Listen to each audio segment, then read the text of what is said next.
Welcome to Laguna Woods Stories, where we meet interesting people who live here in Laguna Woods. And we hear some about their interesting life stories. I'm Susan Wheeler, and I'm your host for this month, and our guest today is Nancy Clan Morin, who is a most unusual artist and writer. Well, let's find out a little bit about her. Nancy, it's a pleasure having you with us today, and I'd like to know about your early life. And something makes me think you may be from the South. Is that right? That is right. I am from Southern California. I grew up in North Hollywood. I'm one of the original Valley Girls before they started talking funny. Oh, gosh. And went through high school in North Hollywood High. North Hollywood High. Oh, my gosh. Those were my formative years, as they say. How interesting. Well, tell me, now when you grew up in North Hollywood, and from there, did you go on to college in Southern California, or? I did a little bit of college at Northridge. It was Northridge State. Oh, sure. And then I got married early. Uh-huh. He was drafted during the Vietnam War, and we ended up spending 2 years at Fort Leonard Wood, Missouri. Ah, there comes the South. All right. So, and then we came right back to California. Yeah. All right. And you had a career at the time, or? At the time, I had 2 kids, so I was. All right. I had part-time jobs. Sure, took that route. Eventually, I ended up in marketing and advertising. Oh, how interesting! And that was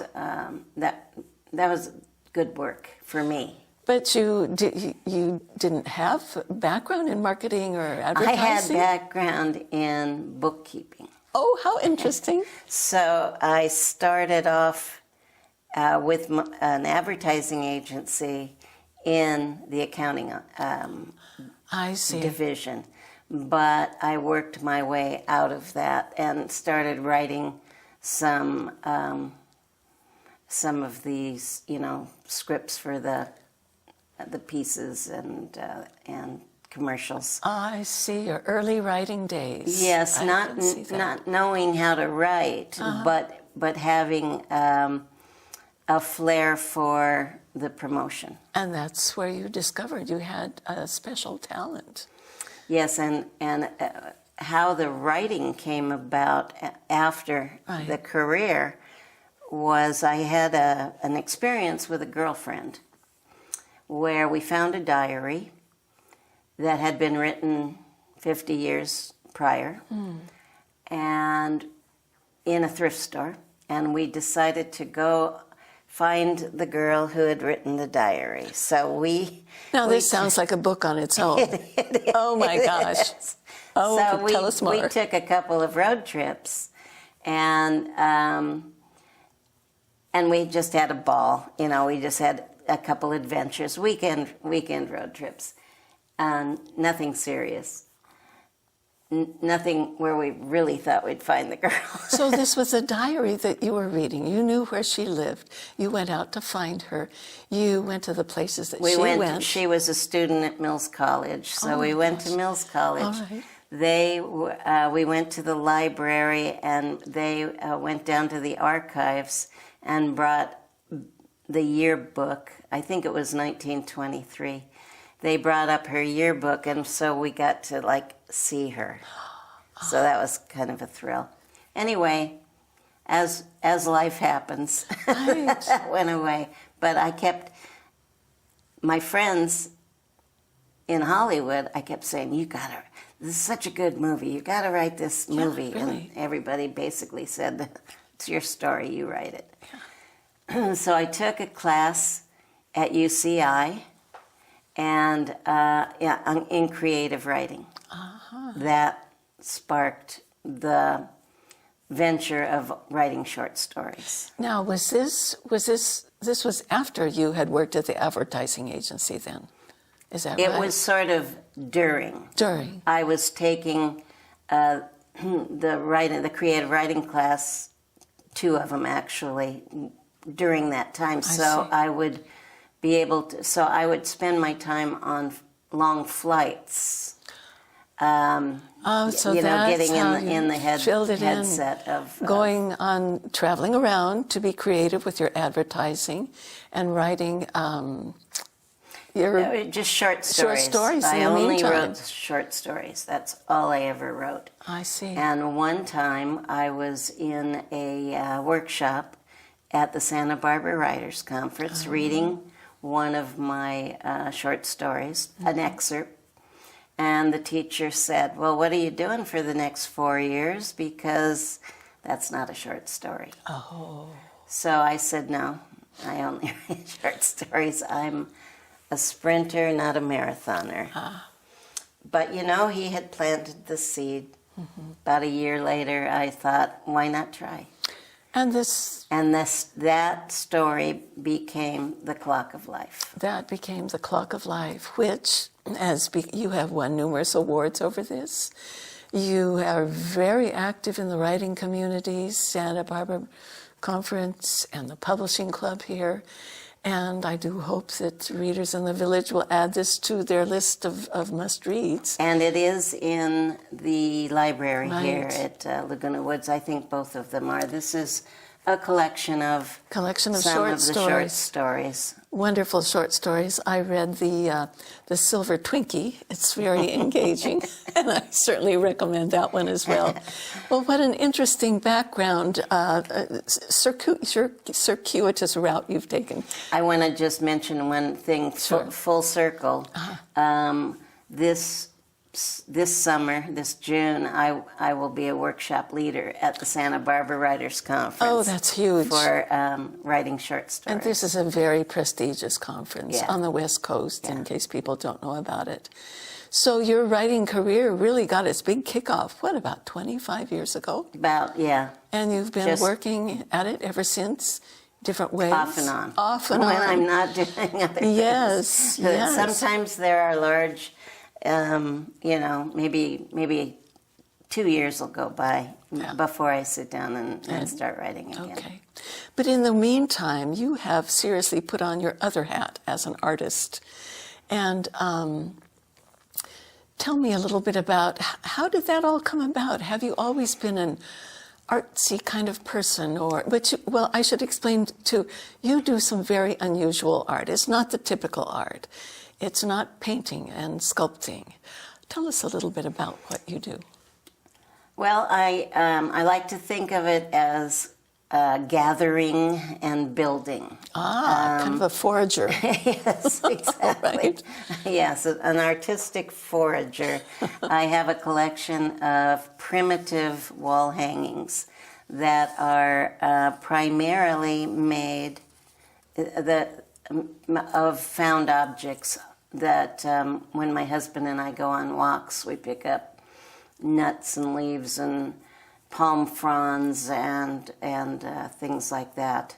And I have a collection called Primitive Meets Contemporary.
those are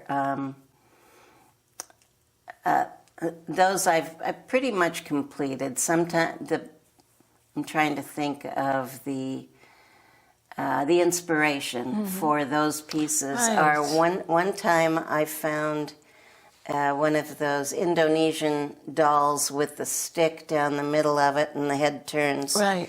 And I was quite taken by it. And that was the inspiration for these wall hangings. Each one of them has I see. I'd wondered, they have that primitive look that's, I wondered if it was maybe African but it's more, it's Indonesian. It's pretty much whatever everybody who goes by, if they're exhibited, everybody that goes by thinks they're from someplace else, wherever Of course. they want them to be, and that's the way I like it. But the masks are what grab you. They have that kind of, to me, it's kind of spoke African but it's more Polynesian, as you say, and it can speak to many different primitive areas. And now, how did this come about, especially with the gathering of natural materials? Is this... I think originally I was going to replicate my own dolls. Right. But they needed something else. They needed to be featured. So that's where the frames came in. And then I made them stationary on the frame. So now these are the wall hanging dolls. All right, that are just fascinating, each one with its own personality, very much so. And then you went on to create larger-than-life dolls. Yes, well, these are dress designs. I consider the mannequins that I have put them on my canvas. They are treasures, too. Yes. That can be a whole story in itself. Where are those beautiful mannequins from? They, as well as the items that I have gathered, they are secondhand. I literally got them off Craigslist. No kidding. They look like they're from some exotic place. And they're from a company called Bo Nevada. Italian company. Oh, okay. Only high-end designers use them. I can just see them used and they cost $1,600 to $2,000 each. I can believe it. And I could just picture... I didn't pay that. No, of course not. So you got them on Craigslist? Craigslist. Well, when I first saw this, I thought of windows in Rome, in Venice, in Bergdorf, in anthropology. They're just dying to be in some beautiful window and be clothed in beautiful things. I agree. And so here you have done it in your own unusual way. Now, your unusual way of doing this, tell us a little about that. Well, each one of them is created with a different material. I have egg cartons. So it's foraged material, not from the woods? Not from the woods, but maybe from the recycle bins, can. maybe, and trash cans. I have a piece that is made of egg cartons, which is pretty intricate because you never ever look at your egg cartons from the backside or, see all the different patterns. Right. So it started with the egg cartons. Was that one of your first ones? I can't remember. It started during COVID. Okay. I was... Oh, really? Yes. Okay. Yes. We were, locked down. Yes. And I suddenly couldn't... I was writing my next novel, and I suddenly couldn't abide by being in that office sitting at the computer. Sure. So I needed a project. I always have to have a project. So that's when it started. Okay. And I have a collection of 10 right now. Right. One is with the egg cartons. Mm-hmm. Okay, yes, let's go through them. And each of your creations has a name. It has a personality. This is Camilla. Camilla is my egg carton girl. Egg carton girl. And Sylvia. Sylvia is wearing high-end Designer shopping bags shopping bags. with a Chanel bag as on her As a head. hat. And what is the pink or the The red? pink is tissue paper, Tissue paper. All like right. they would put in the bag. Okay. And then we move on to Lola. Lola. Lola is Lovely Lola. DeSanti water bottles. Oh, the whole thing? The whole thing. The whole thing. The cape is the bottom Right. of the bottle cut off. And painted. With the painted and the blue. There's a blue dot in the bottle, and that comes through. What an eye. And then her hair, her hat, is just scrunched up bottles? Yeah. Mm-hmm. Okay. Well, let's hear about Gabriella. Gabriella is made out of produce bags, the mesh produce bags that you get from the farmer's market. Like the one she has in her hand? Yes, and her necklace is avocados, and her hat is various ones. So that was her. Beautiful, twisted and formed into amazing different shapes. Moving on to Isabella. Isabella has on a sassy little dress made of the Toilet paper. the cardboard core inside toilet paper and paper towel rolls. And you've done something to it. Have they been painted? They have a different finish on them.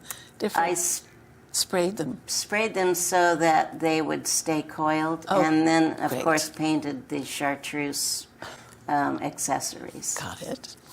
Veronica. Oh, I love Veronica. Veronica's very fancy. Veronica's dress is made out of Keurig cups for, coffee coffee cups. pods. Sure. Cut and opened to look like flowers. Her jacket is made of the foils from the neck of wine bottles. Beautiful. Then there's Olivia, down to earth Olivia. Olivia is a coffee junkie, obviously. And these are made from, I think I had 10 coffee sacks. Oh, and gosh. didn't use all of them, but... Well, we're getting to the sourcing place of how you accumulated all of this. But let's meet the rest of the ladies in the meantime. Monica. Monica is the lottery girl. Made She's out of? very fancy, and the skirt on that dress is made from 1,600 lottery tickets, Okay. of which my husband and I folded origami style. That's what I every wondered. evening Oh. in our Barco loungers watching television. And at first he was very slow at it, but all of a sudden he got turned into into a competition as to who could do the most. It's a little bit of origami-ish there. Oh, this is amazing. Yeah, when you were a kid in school, there was something called a Cootie catchers. Oh, That's I remember what- that. That's what they are. That's what those are. 1,600 of them. Well, with mostly with for a the little for the dress. orange bead inside. Crazy, just crazy, beautiful. Then Rhonda. Rhonda is the New York Times girl. Oh, it's black, white, and red all over. Mm-hmm. And like I like to say, she has a lot of opinions.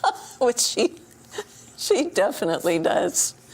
And moving on to Sophia. Oh, beautiful Sophia, whom we love. We do love Sophia. She's a literary snob, and she is made out of the pages of my book, The Clock of Life. As it should be. She she is fabulous and beautiful. And that's it. That's the 10 ladies. That's the 10 ladies. I do have a work in progress at the house right now. Tea bags. Oh, tea bags. I can't wait. Now, I have to ask, how do you accumulate the mass of all of these things? I take a wearable art class here in Laguna Woods, and we often do these little projects where you collect egg cartons from your neighbor, or bottles, or whatever. But lottery tickets, 1,600 ink cartons. That would be dozens and dozens. What the quantity? It's just staggering. I must tell you about the lottery tickets. Okay. Aside from people giving them to me, I had a neighbor that had a whole lot of them. If you go over to Rite Aid or CVS, right, and you go to the lottery ticket machine, there's a wastebasket next to it. Okay. I know. And if people check their tickets, and when they're not winners, they throw them in the wastebasket. So that's where they come from. There was a little foraging going on. But now, how about the others? I mean, the upscale designer bags, Sylvia. How do you accumulate such a big... those were... I went to South Coast Plaza. Okay. And I told some of the clerks and stuff. All right. You were looking for old ones and new or old. Yeah. And the Dasani, the water. It's just the collection. Keep on drinking.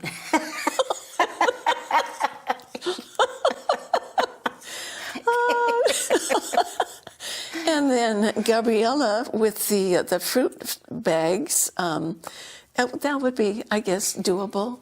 Well, that was also a neighbor, or the inspiration for the dress was from our neighbors who would go every Friday over there to the farmer's market and get a bag because they like to squeeze their own orange juice. Yes. So I just kind of... So some of these are very doable, and when you think COVID, almost 3 years ago, when I first looked at this collection, I thought, oh my gosh, she's been at this for at least a decade. I mean, these are very labor intensive because it's not just the collecting, it's also the very detailed assembling on your... Did you have the mannequins then that you could use to... In the beginning, I didn't. I just had a dress form. Okay. When I got the mannequins, I redesigned some of the dresses to fit the mannequins. Okay. They no longer will fit a human being because the mannequins are so, of course. But it's not only, the collection and then cutting them up and putting them on something, but it's sort of like what would I call it? The physics. I mean, how do you get these things to stick? You must be a gluing wizard. And but to actually find the form, I mean, this dress on Veronica, I mean, how do you get it to stick out that way? You have to make a base to it. Yeah, I made some hoop skirts. All right. And I'd modify them to... Okay, so you just glue them on. But they're all trial and error. And most of the stuff that you see isn't, the first draft. Right, I see. Now, your two books, which I'm so glad you brought today, we are also lucky enough to have a trailer that you have done that tells people a little bit about the books. So let's move to that. Imagine my surprise when I found out there's an award-winning novel based on my formative years. I'm J.L. Rainey, to everyone except my mama, who still calls me Jason Lee. This story I'm talking about begins back in 1974 in my hometown of Hadley, Mississippi, a place no bigger than a fleet hood on the map. We lived on 13 acres outside of town, just me and my mama, and her brother, Uncle Mooks. Uncle Mooks had served in Vietnam and came back with a nasty head wound and some peculiar wisdom. He liked to say, "The clock of life's always ticking towards the funeral parlor." I guess he gets credit for the title. My favorite part of the story is how spot on it captures the relationship I had with my best pal Samson. But being friends made us prime targets due to deep-rooted attitudes. There were times when figuring out what was right and wrong was as hard as holding on to water.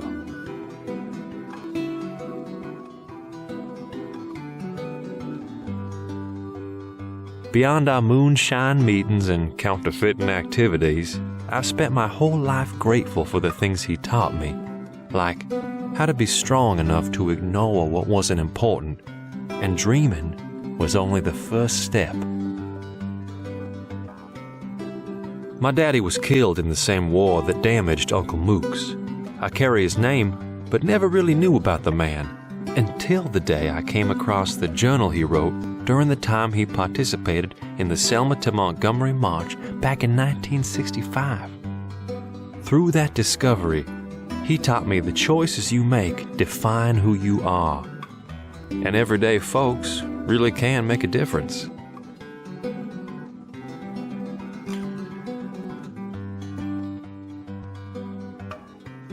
Don't miss this award-winning novel by Nancy Clan Morin about choosing to do the right thing, just because it's right.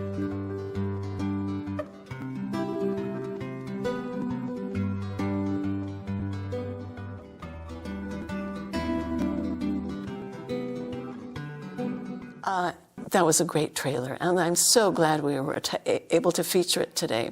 Well, the nice thing is for everybody to know, I wanted to make a trailer, but didn't know how. So I went to the video club in Laguna Woods. Oh, this is so important. And I took a class to find out how to edit or to find out how to do it. And I bought the app that they had suggested I get, and that's how I made the trailer. Nancy, tell me, how did you happen to move to Laguna Woods?